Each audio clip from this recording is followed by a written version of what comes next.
Alright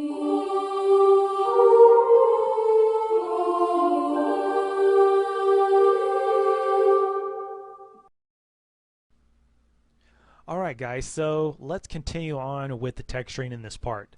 So in the last part we finished up with the wood floor. So now what I'd like to do is move on to the second wood material that we're going to use for the furniture and the framing of the bed. So what we could do is just take this first wood material and just duplicate that, and we'll call this furniture. And for the diffuse layer, I want to choose a different wood material. So we'll go to load image. And what I want to use for the furniture is going to be this wood 11 seamless file here. So we'll open that one up. Now since this is going to be used for furniture, we might be able to get away with some reflection, but I don't want it to be as glossy as the floor. So what I'm going to do is take the amount here for the specular layer transparency.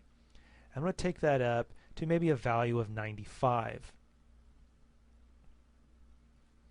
So we need to take this, and I'm going to jump out of the camera so we can move around a little better. That way we don't mess around with the position of our main camera. And let's start here on the bed. So for the furniture null, we'll open that up. We'll go down to bed and expand that. And I want to take this material that we just created and put that to the headboard. And again, by default, it comes in a spherical, so we need to change this to cubic. And then we can control, click, and drag to duplicate that down to the rest of the bed. Now the scale on this should be okay. So now I want to take this same material and apply it to these two nightstands on both sides of the bed. So let's close up the bed null. We have nightstand here. Now instead of applying this new wood material to every single object, we can just apply it to the main null. Now we already have one set up with the correct projection for the bed, so we can just take the material from the bed here, control, click, and drag that up to the nightstand, and then duplicate that to the next one. Now you'll notice that the pattern here is going in the wrong direction. So I'm going to delete the first one, and I'm going to click on this one, click on the nightstand object. We're in texture axis tool mode, and I want to grab the rotate tool, and I'm just going to rotate this 90 degrees. And then I'm going to control, click, and drag to duplicate that to the nightstand. And over here on this side we have a TV stand as well as some type of tall vertical type stand as well. So I'm just going to duplicate this to that, and I'm also going to duplicate it to the tall dresser object. Alright, so we'll go back to our main camera and let's render this now, and let's see what this looks like.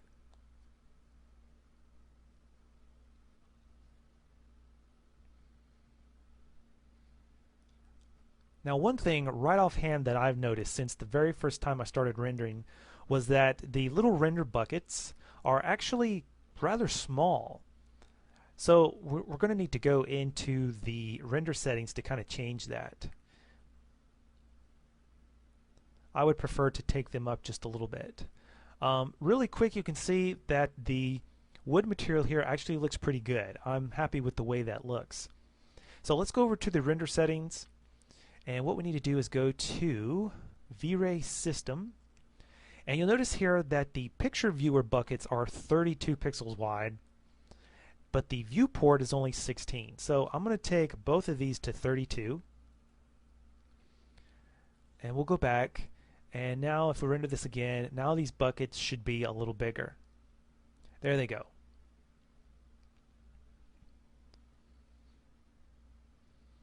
Alright, so this is actually looking pretty good. So the next thing I want to do is create one more type of wood material that's going to be used for the deck and for the deck furniture. So we'll get out of the camera and we'll go over to the deck area here, and we'll expand the deck null. So I'm going to take this furniture material, control, click, and drag to duplicate it, and we'll call this deck wood. So we'll go to the diffuse layer 1, and we want to load in a new wood material, And the one that I want to load in would be this natural wood grain here, which is going to be wood 10. So we'll open that up and we'll leave all the settings where they are at. The only thing I think I might want to change is in the specular, I want to disable trace reflection. And I want to take the specular glossiness here and I want to take that up just to get a little bit of a highlight on there. So we want to take this new deck wood and we want to place this over here to the deck rails null. And we want to change the projection to cubic. And more than likely we're going to need to change the orientation. Let's see, that actually doesn't look too bad. I think that'll work for now. And we also have this cube here, which is a very thin cube, which is acting as the floor. So there's several things we can do. We can reuse the deck material here that we used for the rails on the floor, or we could just use one of these other ones, or we could just make a fourth wood material. So I think what I'd like to do is try this deck wood material that we used here on the floor just to see if maybe that's going to work properly. So we're going to control click and drag that up to the floor, and I'm not sure if I like the way that looks. That's kind of got a uniform pattern to it, and I don't know if I really like that or not. So what we could do is just delete that, and let's control click and drag to duplicate it, and in the diffuse layer let's load in this wood 2 material, and I'm going to call this one deck floor, and we'll apply this to the floor object, change the projection to cubic, and that looks much better. Now we should probably change the orientation of it to match the other wood floor.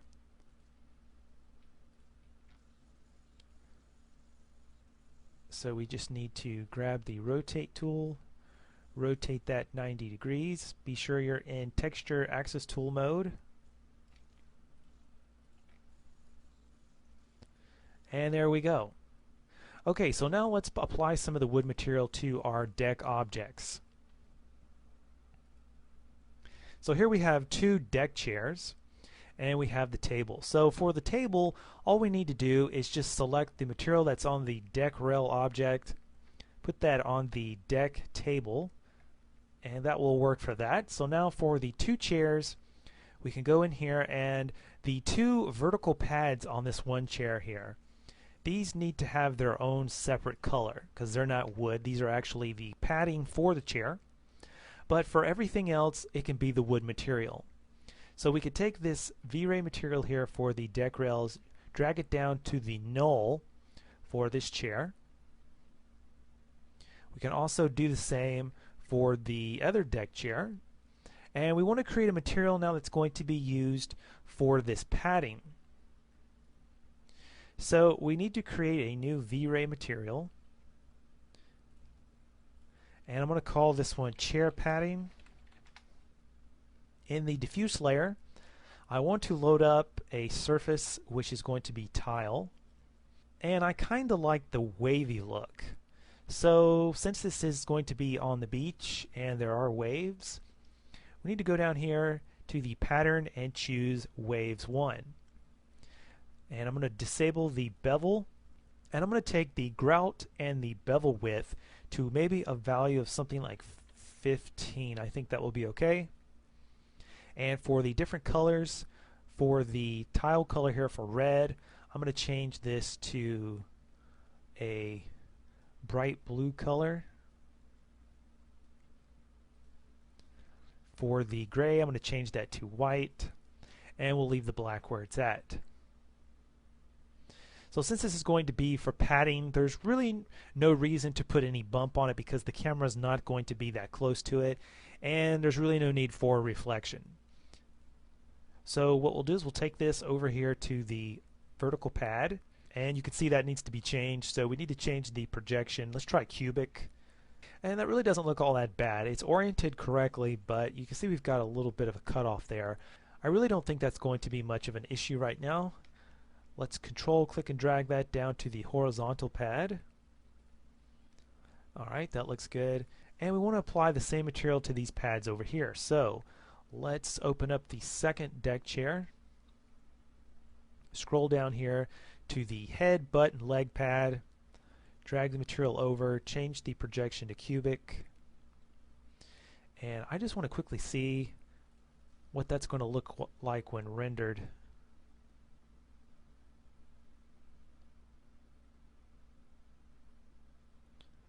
And it looks like that pattern is going to be a little messed up there.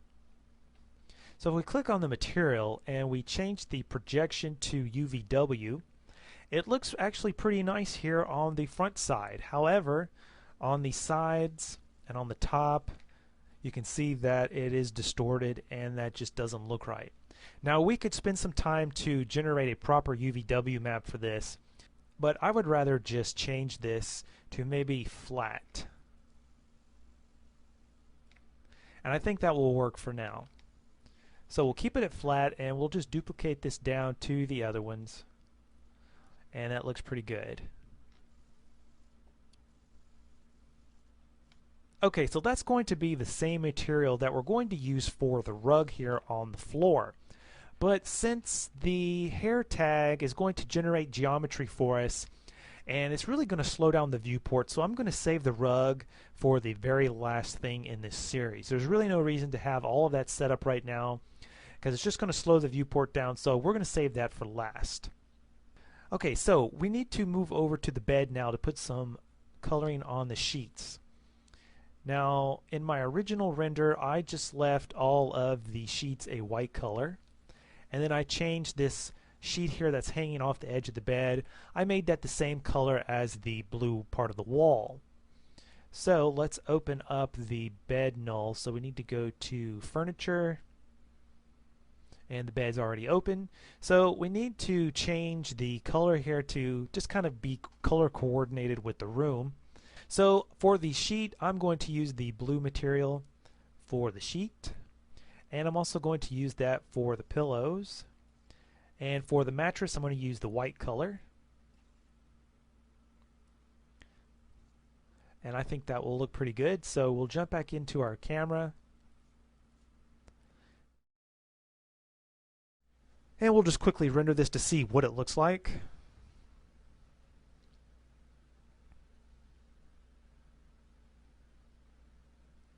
So you can see the render really isn't taking all that long. Even with the anti-aliasing, with the default value set at 1:4, it's actually rendering fairly quickly.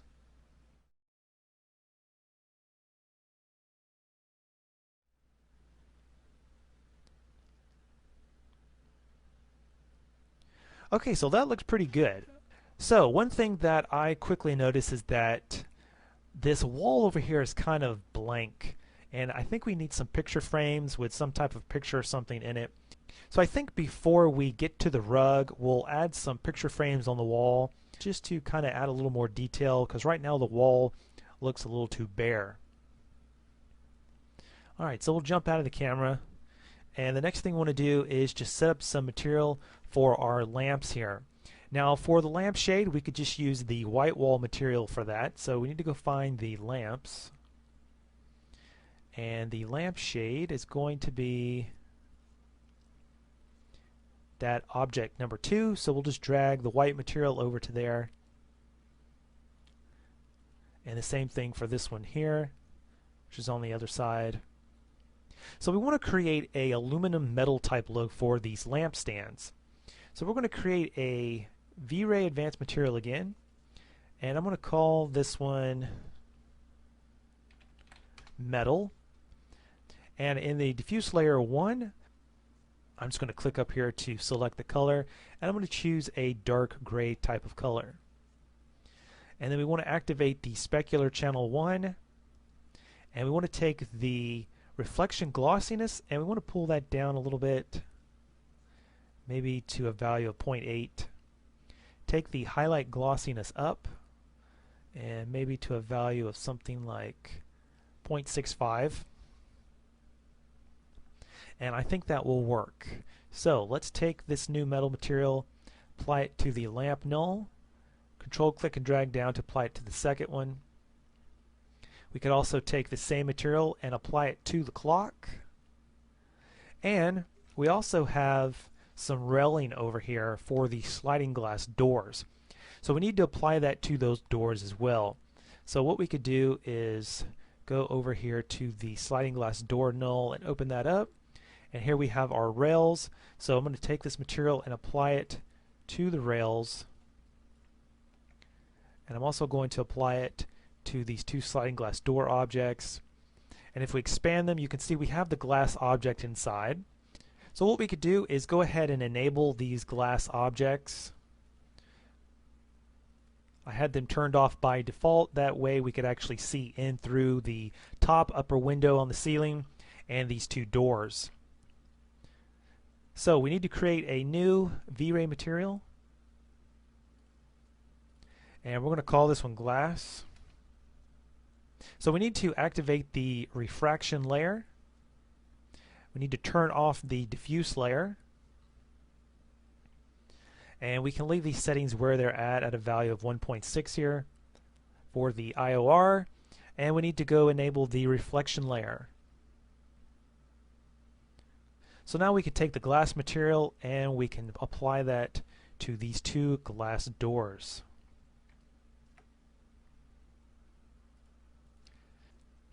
Now be sure that you don't forget we also have some glass windows up here on the top. So we need to go to room structure and we need to go to glass ceiling and we need to turn that glass object on there, and then we can just take this glass material and drag it over there. So since we're up here dealing with the ceiling, we can take this white wall material, drag it over to the glass ceiling object. We can also drag this over here to the ceiling roof, and we can also drag it to the rafters that I have listed here as well. Okay, so we'll close that up, and now let's render this one more time now with the glass material in place. Alright, so you can see here that something has happened with the glass material, and the reason for this is because we need to give this glass material a compositing tag. So what we need to do is find our glass object. So we'll start with the sliding glass door, and we need to click on the bottom glass object here, right click on it, go to V-Ray bridge tags, and we need to give it a V-Ray compositing tag, and we need to disable cast shadows, and we also need to disable generate GIs. So we could just take this one and control click and drag up, and then we also need to make the same one for the room structure, which is going to be this glass object here. So we'll just control click and drag up to duplicate it to this glass object here. And the reason for that is because when V-Ray renders it, it's casting a shadow, which means it's going to act as a solid object, and we don't want that. We want all the light to come through. So if we go back and render this again now with the compositing tag applied, now you can see we're getting light coming through our sliding glass doors and through the ceiling glass on the roof. So I'll just let this finish rendering here for a second. Alright, so we got the light coming in, but it's acting as a mirror.